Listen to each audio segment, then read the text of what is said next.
સુરત મહાનગરપાલિકામાં કોન્ટ્રાક્ટ પર કામ કરતા કચરા ગાડીવાળાઓ સુરત મહાનગરપાલિકાને કેવી રીતે રોજના હજારો રૂપિયાનો ચૂનો ચોપડે છે તે જોતા તમે રહી જશો।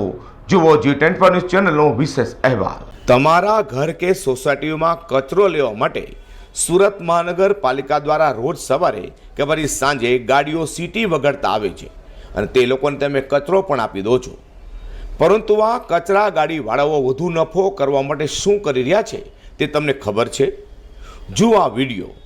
સુરત મહાનગરપાલિકામાં કોન્ટ્રાક્ટ પર કચરાના કન્ટેનરની ગાડીઓ ચાલે છે, જે ગાડીવાળાઓને ઘન કચરાના વજન પર પાલિકા પૈસા આપે છે, જેથી આ ભાઈ વજન વધારવા માટે સોસાયટીમાં કચરો ભેગો કરવા માટે ફરવાની બદલે કચરામાં જ પાણી નાખી રહ્યો છે, જેથી કચરાનું વજન વધે।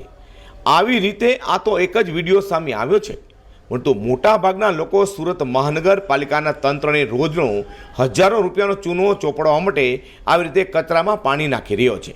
તારું નામ બોલ ભાઈ, તારું નામ બોલ। હા મુકેશ, આમાં કેમ પાણી નાખ્યું? પાણી તો મેં દૂધમાં ખાલી। હા દૂધમાં આ પાણી નાખેલું છે, બધું નીચે ઉતરે છે ને પાણી?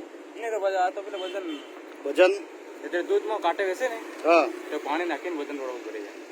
વજન વધારે દેવાનું એમ? હા વજન નહીં, પાણીમાં દૂધમાં એમ નાખવાનું।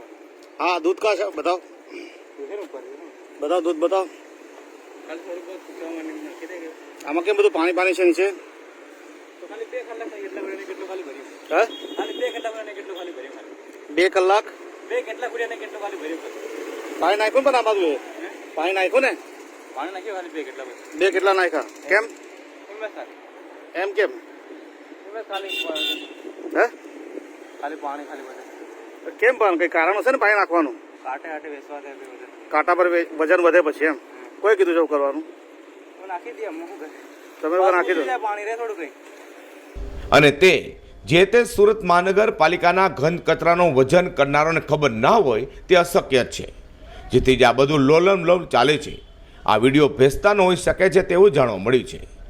સુરત મહાનગરપાલિકાના કમિશનર બંછાનિધિ પાનીને આ કચરાનું પાણી અલગ કરવાનો સમય હવે આવી ગયો છે અને હવે કચરાનો કચરો અને પાણીનું પાણી અલગ કરશે તો આની અંદર અનેકો મોટા માથાઓની ખાઈકી બહાર આવશે, તેમાં કોઈ શંકાને સ્થાન નથી।